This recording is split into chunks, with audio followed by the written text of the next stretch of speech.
l'ancien troisième ligne international est mort des suites d'un accident vasculaire cérébral, à 36 ans. Ibou, c'était d'abord un rire, si le décès mercredi soir d'Ibrahim Diarra, à 36 ans à l'hôpital Georges Pompidou de Paris, dans le 15e arrondissement, des suites d'un accident vasculaire cérébral, AVC, marque autant le milieu du rugby, c'est parce que, Ibou, son surnom, avait fait souffler un vrai vent de folie, de fraîcheur, totalement décalé, lors de son court passage en équipe de France. Une seule sélection chez les Bleus, le 9 mars 2008, mais des souvenirs entassés pour une vie, trop courte. Tac, tac, bam, répétait-il, entre deux putains, à Marcoussis la semaine précédant ce France-Italie où il joue à 50 minutes. En bref, Ibrahim Diarra, troisième ligne, retraité depuis 2018, décédé à l'âge de 36 ans.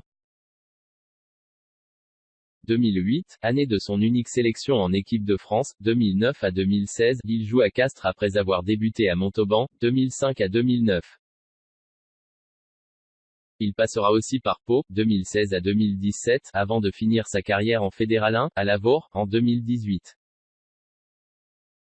Après le succès des Français, 25-13, Diarra avait évoqué le French Freak, devant des journalistes ahuris. Ibou, d'origine sénégalaise, venait d'une cité de Viry-Châtillon, Essonne, et n'avait pas fait rugby première langue. Alors le French Flair, on en avait ri, lui aussi. Marc Lièvremont, qui vivait son premier tournoi, lui avait offert sa chance alors qu'il jouait à Montauban, pas une usine à internationaux. Ibrahim Diarra n'a plus jamais porté le maillot bleu même si, quelques saisons plus tard, il était devenu un bien meilleur troisième ligne, à Castres. Puissant, complet, Ibou était un des hommes clés du co-champion de France 2013 face à Toulon. C'est dans le Tarn qu'il atteint son meilleur niveau en restant le même, toujours prêt à s'amuser. Comme Jay un rire assez excessif, ça peut vite dégénérer. En fait, Jen rajoute toujours un peu, comme dans les films comiques, expliquait-il dans ses colonnes le 13 février 2014. Sur le terrain, ça rigolait moins, au point qu'il s'est à nouveau approché des Bleus, en 2014, présélectionné pour un tournoi des 6 nations par Philippe Saint-André, mais pas aligné. Depuis l'annonce que Diarra était dans un état critique, de très nombreux anciens coéquipiers et adversaires se sont manifestés sur leurs réseaux sociaux.